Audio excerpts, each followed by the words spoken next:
Cultura FM apresenta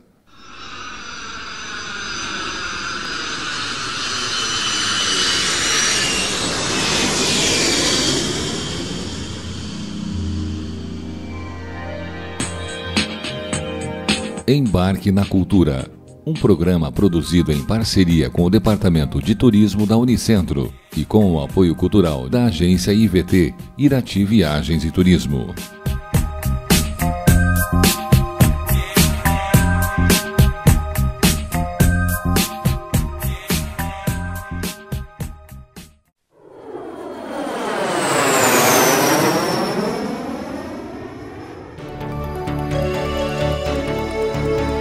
Viajar é preciso.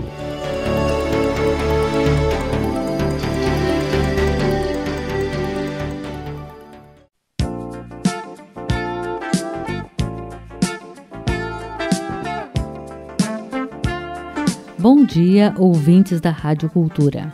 O tema de hoje do bloco Viajar é Preciso é viagem de menores, acompanhados e desacompanhados. Atualmente, é cada vez mais comum os pais liberarem seus filhos para viagens aéreas, com parentes, tios, avós, amigos e até sozinhos. Em função disso, é necessário estar atento para as leis que regem as viagens de crianças e jovens desacompanhadas, seja no território nacional ou em viagens internacionais. No território nacional, crianças de 5 a 11 anos ou até 12 anos incompletos, desacompanhadas, precisam de autorização judicial, obtida nas varas da infância e juventude, mediante assinatura de um dos pais. No momento do check-in, as crianças precisam estar acompanhadas de um dos pais ou do responsável legal. E tanto o passageiro mirim quanto o adulto devem apresentar documento de identificação. Deve-se apresentar o original da certidão de nascimento ou a RG. Eu sugiro sempre que os pais façam a carteira de identidade para a criança, independente de sua idade, pois trata-se de uma identificação com foto, o que difere da certidão de nascimento que não tem foto. Quem tem 12 anos ou mais pode viajar de avião por todo o território brasileiro, mesmo sem um adulto acompanhante. Basta apresentar no check-in o documento de RG, passaporte ou ainda a carteira de trabalho para quem é maior de 14 anos. Os documentos válidos são sempre RG, a certidão de nascimento ou o passaporte, desde que acompanhado da certidão de nascimento. Para o caso de embarque de crianças sem acompanhante de 5 a 11 anos incompletos, a companhia aérea fornece os formulários para identificar a criança, constando devidamente os nomes dos responsáveis, o voo e a pessoa que receberá o menor no destino final. Dali até o desembarque, a criança fica aos cuidados dos funcionários da companhia aérea, que a acompanham o tempo todo. Atenção! As companhias aéreas cobram pelo serviço de supervisão de menores desacompanhados. Essa taxa é obrigatória para crianças entre 5 e 11 anos incompletos e opcional para adolescentes até 18 anos. Na companhia aérea TAM e na Azul, o valor é de R$ 100 por trecho. Na Gol, R$ 90 por trecho. Via de regra, as companhias aéreas não transportam crianças menores de 5 anos desacompanhadas. Então, lembrando os documentos necessários no território nacional. Menores de 12 anos, viajando com parentes, seja pai, mãe, irmãos maiores de 18 anos, tio ou os avós, precisa levar, além do documento pessoal, apresentar o documento formal comprovando o parentesco. Menores de 12 anos viajando com adultos sem laço de parentesco precisam apresentar o documento pessoal de identificação, mais documento de autorização da viagem, firmado em cartório pelo pai, mãe ou responsável legal. Maiores de 12 anos, carteira de identidade ou certidão de nascimento. Nas viagens internacionais, além do passaporte, há exigências específicas para menores de qualquer idade. Por exemplo, viajando com os pais, documento de identidade para comprovar o parentesco. Viajando com apenas um dos pais, autorização do pai ou da mãe que não for viajar, com firma reconhecida em cartório, apenas para viagens internacionais. Viajando sozinho ou com outras pessoas, será necessária a autorização do juizado da Vara da Infância e Juventude. E viajando com o novo passaporte azul, deverão também apresentar o documento de identidade ou a certidão de nascimento para comprovar a filiação, mesmo que estejam acompanhados dos pais, pois o novo passaporte azul não contém esta informação. A informação que temos é que também nos trechos internacionais nenhuma companhia aérea transporta menores de 5 anos desacompanhados para o exterior. Em voos internacionais, a taxa de acompanhamento ou serviço de supervisão, como algumas companhias aéreas denominam, variam entre 75 a 150 dólares. Este valor é por trecho e em voo direto. É imprescindível também reservar o serviço com antecedência e informar na hora da solicitação o nome do responsável que irá apanhar o menor no desembarque. Desde 24 de novembro de 2014, a Polícia Federal passou a emitir passaportes que incluem, em uma folha extra, a autorização para menores de 18 anos viajarem ao exterior desacompanhados dos pais, ou acompanhado por apenas um deles, acabando com a necessidade de emissão de uma nova autorização a cada viagem. Atentem para o detalhe que este processo dispensa, porém não extingue o documento antigo. Quem ainda não aderiu ao novo modelo deve emitir 3 vias da velha autorização, uma para o aeroporto de origem, outra para o terminal do destino e a última para acompanhar a criança durante o voo e a viagem. O formulário está no site da Polícia Federal. O documento de autorização de viagem para menores poderá ser feito por intermédio dos formulários disponibilizados no portal do Tribunal da Justiça. Os pais podem também fazer uma autorização por escrito, com firma reconhecida em cartório por autenticidade dos dois. Devem especificar o país de destino e o período da viagem. Além disso, deve conter foto e fixação do período da validade pelos genitores ou responsáveis. Uma via ficará retida na Polícia Federal no momento do embarque e a outra ficará com a criança ou adolescente ou com o terceiro maior e capaz que a acompanhe na viagem. Lembrando que estes e outros documentos você encontra no site da IVT, www.irati.tour.br. É isso, há muitas outras informações, mas por hoje seria isso mesmo. Estela Mara Rosa, do Viajar é Preciso para o Embarque na Cultura.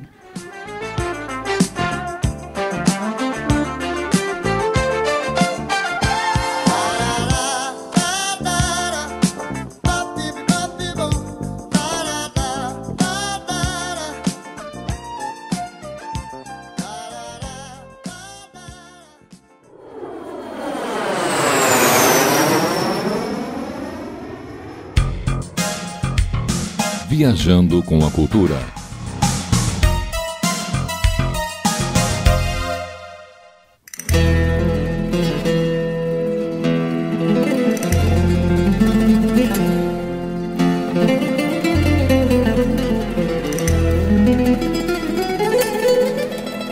Bom dia, gente. Tudo bem? Como é que vocês estão? A coluna de hoje vai falar de um assunto bem providencial para esse horário, que é comida espanhola. Olé para comida espanhola. Eu sempre digo que a comida espanhola é um dos principais motivos para você visitar esse país, porque ela é realmente deliciosa. Mas é uma característica, né? Esse delicioso não é assim à toa. Eu acho que o primeiro motivo para a comida espanhola ser tão boa, primeiro é porque ela é muito sem frescura. É uma comida simples, é uma comida feita de ingredientes usualmente frescos. É muito difícil que tenha carnes em conserva, verduras ou legumes, na verdade, em conserva. Ela é feita de ingredientes muito frescos. É claro que a gente vai fazer aí uma exceção para o jamón, né, que é o presunto espanhol, que então é um embutido. Mas no mais das vezes é uma comida que prima pelo frescor, que prima pela abundância. Dificilmente você vai sair de um restaurante espanhol com fome. E E é uma farra, porque você abre um cardápio, tem muitas opções de todo tipo de comida. Talvez os vegetarianos sofram um pouquinho aqui, realmente as opções sem carne não são tão variadas. Mas, via de regra, os cardápios costumam ser muito amplos e agradam a quase todo mundo. Digo quase, né, porque sempre tem aquele que é realmente muito difícil de ser agradado. Então, eu vou começar explicando para vocês que os espanhóis têm uma maneira de comer muito legal, que é o tapeo, né, que comem as tapas. O que são tapas? Tapas são pequenas porções de comida servidas em pratos como se fossem pires, então são realmente pequenas, e que você vai degustando devagar, conversando com os amigos e tomando uma cerveja bem gelada ou um vinho. Então é muito comum que as pessoas saiam para almoçar e vão almoçar tapas. Cada pessoa escolhe 2, 3 tapas, é comum que todo mundo coma de todo mundo para todo mundo provar. E as tapas, tudo o que um restaurante oferece no cardápio de comida grande, assim, de prato principal, vai servir também de tapa. Então, isso é muito legal, porque você tem a oportunidade de provar muitos pratos. E, além disso, nos restaurantes, é bastante comum você encontrar menus, que são refeições completas que incluem entrada, primeiro, segundo e sobremesa. Mas o que é primeiro e segundo? Primeiro e segundo. Primeiro e segundo é a entrada, que seria o primeiro, que nem sempre é uma entrada fria, né? Pode ser uma entrada quente. E o segundo, que seria o prato principal. Mas eles nunca são servidos juntos. Então, às vezes, você pede de primeiro uma salada de batata e de segundo uma carne. Não vai ser servido junto para você comer a batata e a carne. Eles vão trazer um e depois o outro. Aliás, falando nisso, a batata e o pão são os principais fontes de carboidrato da Espanha. Come-se com tudo, come-se o tempo todo esses 2 elementos. Então, é muito comum que vocês vão nos restaurantes e já de cara chegue uma cesta de pão, que é como se fosse um pão rústico, né, cortado em fatias, ou um pão menor do que um pão francês, mas ambos são pães de casca grossa. E não sempre esse pão vem quente, aliás, quase nunca, e não sempre esse pão vem com um pouco de manteiga. Então, você tem que pedir à parte manteiga ou azeite, o que causa um pouco de estranheza para eles, porque enquanto pra gente comer o pão seco é um pouco estranho, para eles molham esse pão em qualquer coisa. Por exemplo, uma salada de maionese, molha no pão. Já, por mais pastosa que seja a comida, já é suficiente para molhar, né, para pochar esse pão na comida. Eu ainda não me acostumei a comer esse pão firme, né, sem nada. E aqui na Andaluzia, as comidas realmente são muito frescas, tem muito frutos do mar, né? A costa andaluza é muito extensa. Muita coisa à base de tomate e pimentão, são 2 legumes bastante consumidos e produzidos aqui. Mas ao longo do país é uma gastronomia bastante variada.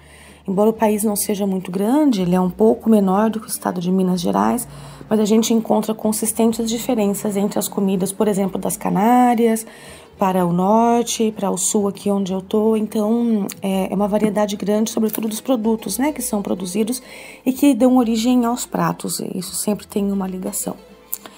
Os doces, eles recebem um pouco de influência de Portugal, por exemplo, e existem diversos doces à base de ovos, mas na minha bem franca opinião, os doces eles costumam ser mais bonitos do que apetitosos. Ainda eu não encontrei a minha sobremesa favorita aqui na Espanha. Os doces levam muito creme, né? Creme de leite fresco batido, suspiros, coisas que eu particularmente não me agrado. Então, via de regra, os doces eu tô pulando. Se consome aqui muito omelete, como eles chamam de tortilla, mas o omelete deles aqui leva batata cozida no meio. Então, pequenas fatias, pequenas lâminas de batata cozida no meio dos ovos. E isso dá um sabor e uma textura muito próprias. E essa tortilha, ela pode ser consumida em qualquer lugar, em qualquer hora do dia. Naturalmente, o azeite é fartamente consumido, como vocês podem imaginar, especialmente na região aqui onde eu estou morando, na Andaluzia, é a maior produtora de azeite e azeitona do mundo. E recentemente saiu um ranqueamento dos 10 melhores azeites do mundo. Desses 10, 5 são da Andaluzia. Então, e acho que 2 ou 3 de outras regiões da Espanha e uns 2 de Portugal.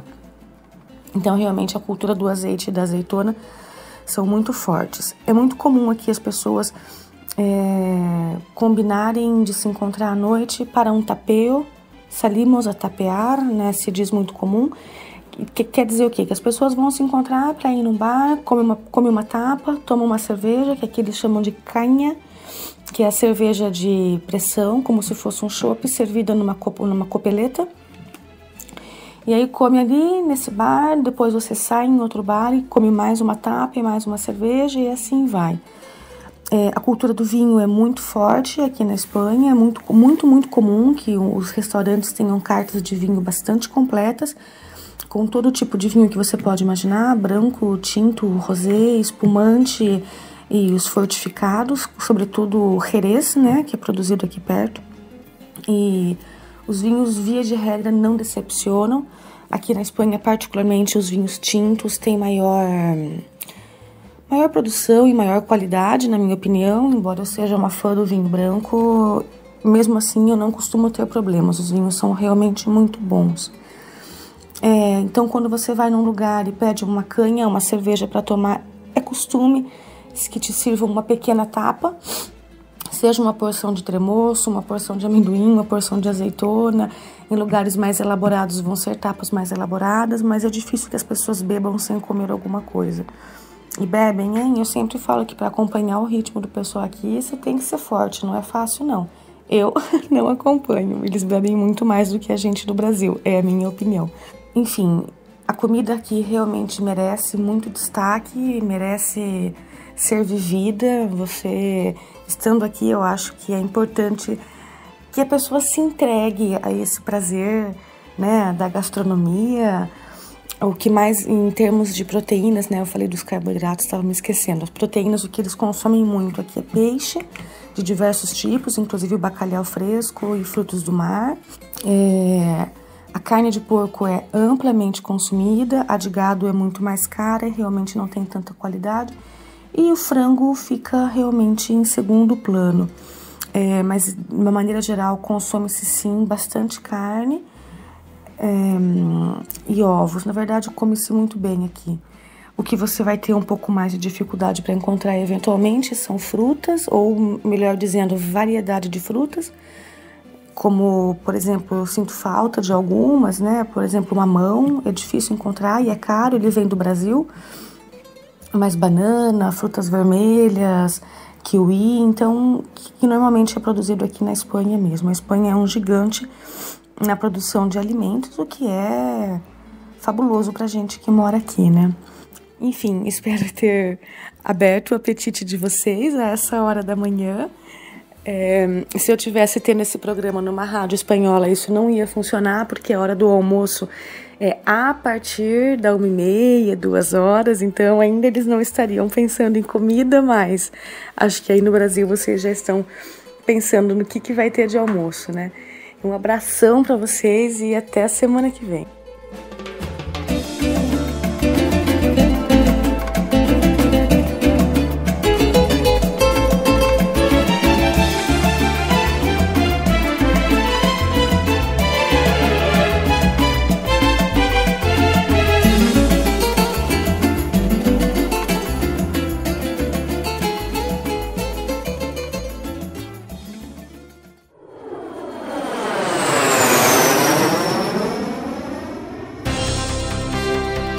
Profissão Turismo.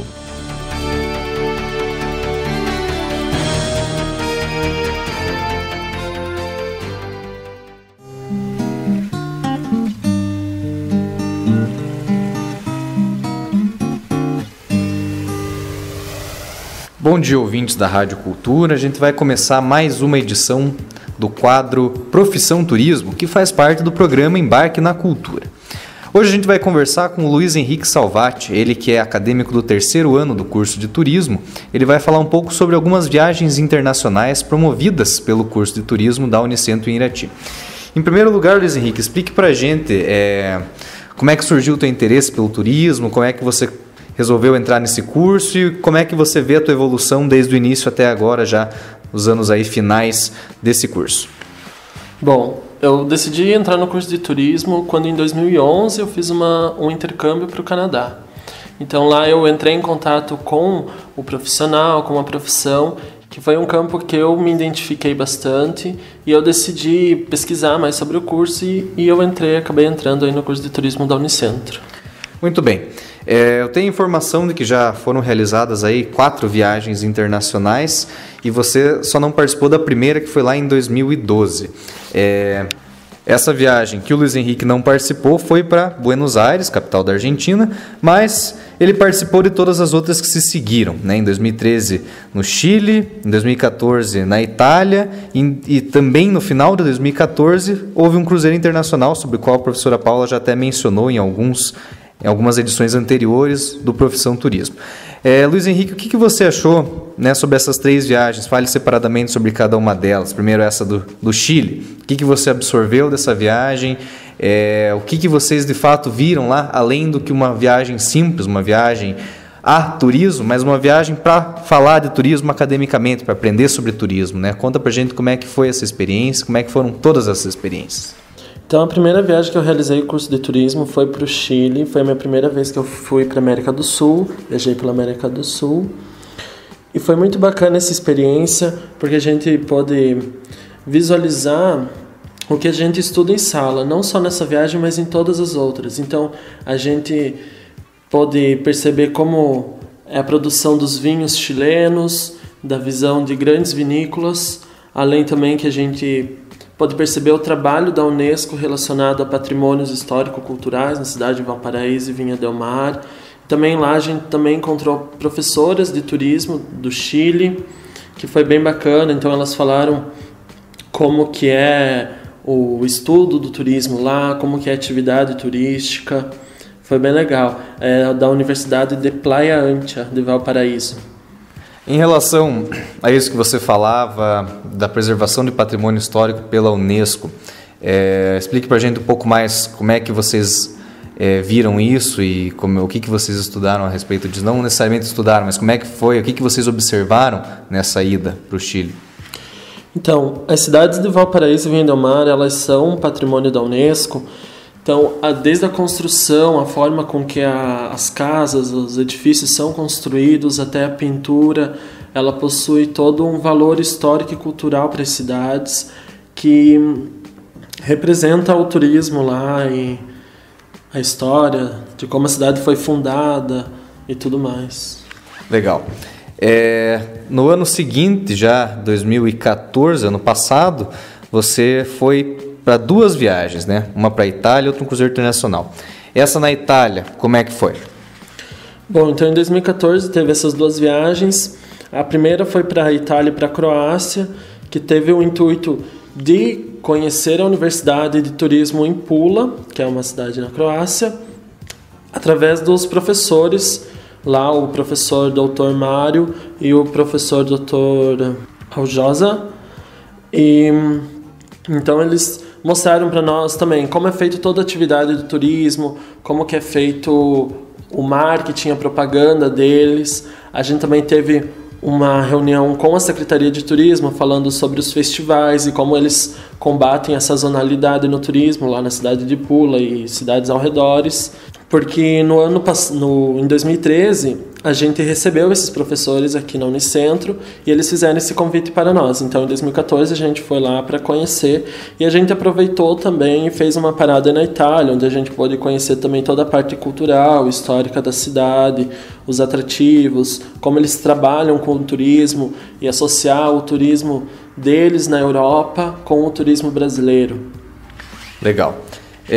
Luiz Henrique, acho que o pessoal de casa, quando se fala em Itália e turismo, deve pensar muito na questão das massas. Você que esteve por lá, Achou isso um atrativo diferenciado na Itália? O que você tem a falar sobre isso? Muitas pessoas vêm de lá e falam maravilhas e outras falam que não chega a bater a nossa. O que você sentiu? Bom, eu achei a gastronomia italiana muito boa. Realmente ela varia, tem muitas massas, o forte dela mesmo é massa, muita pizza, que a gente pode perceber, e porções generosas. Não vem um pouco só, vem bastante. Então você pede uma pizza, vem uma pizza grande para nós aqui no Brasil, só para você. E se você dividir com outra pessoa, não que vai ser feio, mas que eles não vão gostar. Então você tem que comer toda aquela pizza você mesmo. E se sobrar no seu prato, eles vão achar que você não gostou. Então uma porção individual, uma pizza inteira. Diferente, realmente diferente. E isso que você comentou sobre deixar a comida no prato, né? Parecer que você não gostou. Eu li que no Japão eles têm um costume de, quando eles comem aquele macarrão lamen, a pessoa tem que raspar o fundo do prato para pegar, senão é falta de educação. Quer dizer que ele não está satisfeito também. Uma coisa para o pessoal pensar antes de ir para a Itália, às vezes vai deixar a comida até porque acha que vai ficar feio comer tudo sozinho, e é justamente o contrário, né? Eles querem que você coma, mostrar que gostou. Depois da Itália, ainda em 2014, ano passado, vocês saíram em um cruzeiro internacional, né? Passou aí por Buenos Aires, Punta del Este e Montevidéu. Então você não foi para Buenos Aires lá em 2012, mas esteve passando por lá nesse cruzeiro. O pessoal às vezes fica bem curioso com essa questão de cruzeiro, quem nunca foi. Como é que é, antes de você falar especificamente sobre as cidades que vocês viajaram, como é que é você estar num cruzeiro? Você falou que já tinha até ido em um antes desse, já tinha participado. O que tem assim de especificidade, né, em um cruzeiro em relação a um outro tipo de viagem? Bom, cruzeiro, como você comentou, eu já tinha feito um anteriormente, mas foi pela costa brasileira. E esse foi o primeiro cruzeiro internacional que eu fiz. O que eu gosto do cruzeiro é que ele é um meio de hospedagem, um transporte, e tem toda a parte da recreação, toda a parte do entretenimento, que faz com que você fique o dia inteiro, a noite inteira, tendo atividades a fazer. Você não fica parado se você não quer. Então é muito bacana, e a ligação que você tem com as pessoas, porque como são 7 dias confinados, fechados no cruzeiro, você cria uma interação super legal, amizades, e você conhece pessoas de outros lugares do Brasil, até do mundo. Então isso é bem bacana. Eu gosto muito de cruzeiro. Como eu falei, esse foi o primeiro cruzeiro internacional que eu fiz. Eu não tinha ido para Buenos Aires, não, a primeira viagem em 2012, mas dessa vez eu tive a oportunidade de ir para Buenos Aires, e é uma cidade super bacana. Ela possui um valor histórico, cultural bem trabalhado, o turismo também bem trabalhado, a gente pode observar isso. E na cidade de Punta del Este, particularmente, eu achei que não é um destino tão bacana, porque ele é, vamos dizer assim, que é um destino mais exclusivo, porque a gente percebe na cidade de Punta del Este que é mais para pessoas de classes A acima, A. Então, se você talvez não se sente acostumado, ou você não vai se sentir bem em uma cidade com luxo, um pouco mais de requinte, você vai se sentir mal nessa cidade, em Punta del Este. Já em Montevidéu, foi super bacana também, eu gostei bastante da cidade, eu me surpreendi, porque é uma cidade super bonita também, trabalha o turismo super bem, também tem a parte toda histórica e cultural que eles trabalham, e é bem bacana porque o Uruguai, eu nunca tinha visitado o Uruguai nem a Argentina antes, e os dois, Buenos Aires e Montevidéu, foram os pontos fortes da viagem, principalmente Montevidéu. Quem foi gostou, e foi muito legal. Principalmente o cruzeiro, todo mundo falou bem, e quem não foi da viagem se arrependeu de não ter ido, porque foi uma viagem realmente muito boa. Para mim foi a melhor viagem dos 3 anos que eu estudo. Muito bem, de todos esses destinos que você comentava, existe algum especificamente que você recomendaria? Você falou de Punta del Este, que tem essa restrição e tudo mais, um pouco elitizado. Qual desses destinos que você participou você recomendaria, né, para alguém que ainda não foi para fora e quer conhecer um lugar diferente, por exemplo? Bom, para quem pretende não ir muito longe, fazer uma viagem ao exterior, mas mais aqui próximo do Brasil, eu recomendo muito Montevidéu e Buenos Aires. Acho que as duas cidades são ótimas. E para quem quer gastar mais um pouco, tem mais condições, a Croácia é um destino sensacional, também muito bonito. As cidades super bonitas. Para quem gosta de praia também, a cidade de Pula é uma cidade do litoral da Croácia. Então é super bacana. São esses dois lugares que eu recomendaria.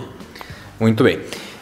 Luiz Henrique, talvez os ouvintes estejam estranhando essa questão de viagem com a universidade, especialmente nesse momento que a gente está em greve, né? Essa greve é muito motivada por falta de recursos do Estado, né, para estar financiando diversas atividades do campus, né? Existe toda uma questão de reajuste salarial em relação aos professores, mas, de forma geral, é uma questão financeira do Estado, né? E como vocês estão numa universidade estadual, muitas pessoas devem estar pensando, nossa, mas como que a universidade pode custear isso? Explique para a gente como é que foi feito o custeio dessa viagem e como é que é feita a organização disso com os alunos. Bom, então, quem organiza todas essas viagens foram os professores. Somente a do cruzeiro, que foi feito por intermédio de uma agência de viagens, foi a IVT que organizou a viagem, fez o roteiro, e as demais foram todos os professores que organizaram. Então eles pesquisavam os voos, os hotéis, tudo de forma assim a mais que caiba no nosso bolso. E quem desembolsa todos os custos da viagem somos nós, os próprios alunos. Então os professores organizam a viagem de uma forma que ela saia mais em conta para que nós, alunos, possamos pagar em melhores condições e que caiba no nosso bolso. No caso, todas essas viagens puderam ser parceladas. A do cruzeiro, como foi por intermédio da agência, a gente conseguiu fazer em até 10 vezes, e as demais a gente fez em menos vezes, mas também parcelamos. Nas outras viagens, somente a passagem aérea, que era cada um por sua conta, o valor, então daí cada um pagou da forma que achava melhor, ou à vista, ou parcelava junto com as outras prestações. Muito bem. Em relação, especificamente ao conhecimento acadêmico, como é que você vê essa experiência de ir para fora como algo a acrescentar no seu currículo? É uma experiência enriquecedora? Super enriquecedora, porque sim, a gente estuda na sala de aula toda a questão então da cultura, da história, das agências, dos transportes, mas a gente não tem a visualização no campo de como isso é trabalhado. Então essas viagens, elas vêm para acarretar esse melhor entendimento do que a gente aprende em sala de aula. Então, a gente pega um voo, então a gente estuda na sala de aula toda a questão dos aeroportos, dos aviões, dos meios de transporte, dos cruzeiros marítimos. E então, quando a gente vai viajar, a gente consegue visualizar isso que a gente aprendeu em sala na prática. Então, nas questões do cruzeiro, a gente pode observar em várias coisas nessa viagem só. Por exemplo, a gastronomia, não só dentro do navio, mas como dos países e das cidades que a gente visitou, o meio de transporte, o meio de hospedagem, porque o cruzeiro ele é um meio de hospedagem. Então a gente consegue observar tudo isso que a gente aprende em sala na prática, com essas viagens internacionais e nacionais também. A gente conversou dessa vez com o Luiz Henrique Salvati, aluno do 3º ano do curso de turismo da Unicentro aqui de Irati. Ele que já, antes da gente iniciar a entrevista, comentava comigo que tem interesse em seguir carreira, talvez, nessa questão de agências de intercâmbios. A gente vê que ele realmente se interessa pelo assunto. Esperamos que isso seja possível, que você seja muito bem sucedido aí na sua carreira. E você continua aí com o final do programa Embarque na Cultura.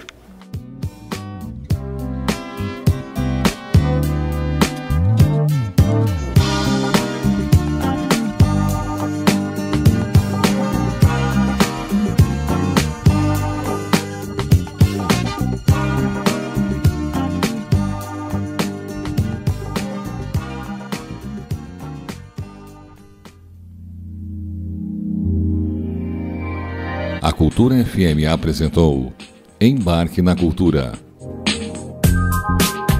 O programa que você ouviu é produzido em parceria com o Departamento de Turismo da Unicentro e tem o apoio cultural das seguintes empresas: IVT, Irati Viagens e Turismo. Há 15 anos deixando o mundo mais perto de você. Telefone 3422-2458. www.irati.tour.br